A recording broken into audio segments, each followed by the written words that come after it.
All right, let's talk about another theory of personality called the Humanistic Theory. But before I begin, I have to give you a little caveat. Now, all of these theories of personality are not mutually exclusive. One isn't more dominant over the other. One isn't better than the other. All these theories are just different ways to look at how personality develops in people. And they've all come from different branches, you can say, of psychology, which is why they're from perspectives of different psychologists or theorists. Okay, so the humanistic theory says that individuals have free will and that we can actively develop ourselves to our highest potential and reach self-actualization. So free will is an important word, and the term self-actualization is also another defining word in this theory. So the primary difference between Freud's psychoanalytic theory and humanism is that Freud's theory was deterministic. So what I mean by that is that his theory says our behavior is determined by our unconscious desires. His theory also focuses on individuals who have these mental conflicts, and not all people. Now, the humanistic theory focuses on the conscious as opposed to the unconscious. And it also says that people are inherently good and that we are self-motivated to improve. And we want to always improve because we want to reach self-actualization. Now, the first major theorist of this theory was Abraham Maslow, and he formed the hierarchy of needs, which we can depict using a pyramid. So all of our needs are built upon each other in this pyramid.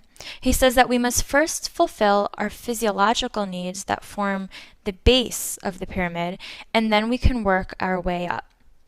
So after our physiological needs are met, our need for safety must be fulfilled, and then love, and then self-esteem, and lastly, self-actualization can be met.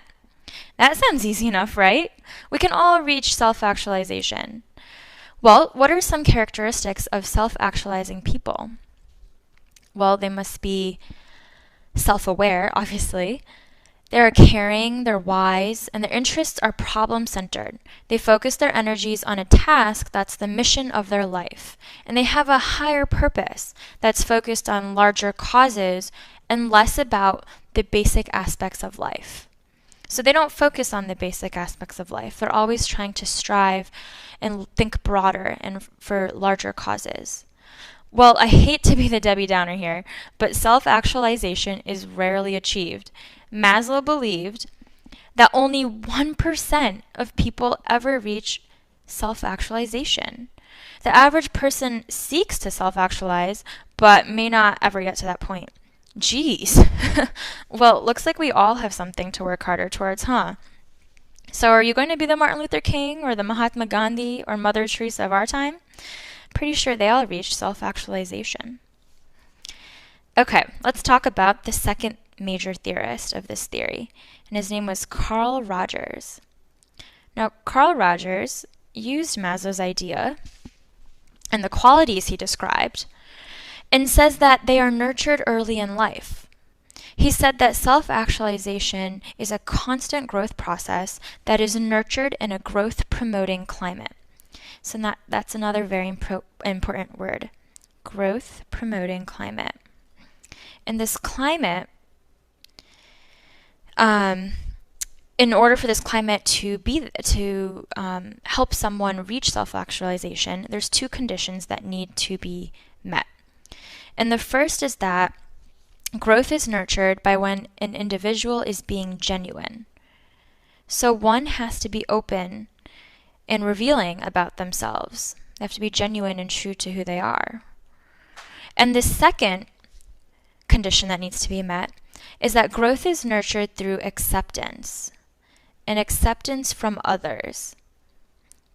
So one must receive acceptance and receive an unconditional positive regard from others. So what does that mean? For example, a parent may get upset at their child and punish them for doing something wrong, But they're going to still love their child and regard their child without any conditions, no matter what. So this allows us to be open and learn without fearing others are going to look at us differently if we do something wrong. And genuine relationships with others and acceptance is what allows us to live up to the ideals of our true, real self versus this ideal self that is bounded by conditions that people rarely can live up to.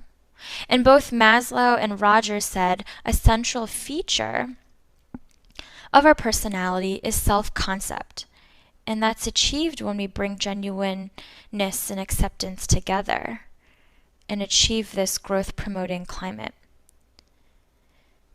So as individuals, we tend to act and perceive the world positively, and we try to answer the question, who am I? And that is what the humanistic theory talks about.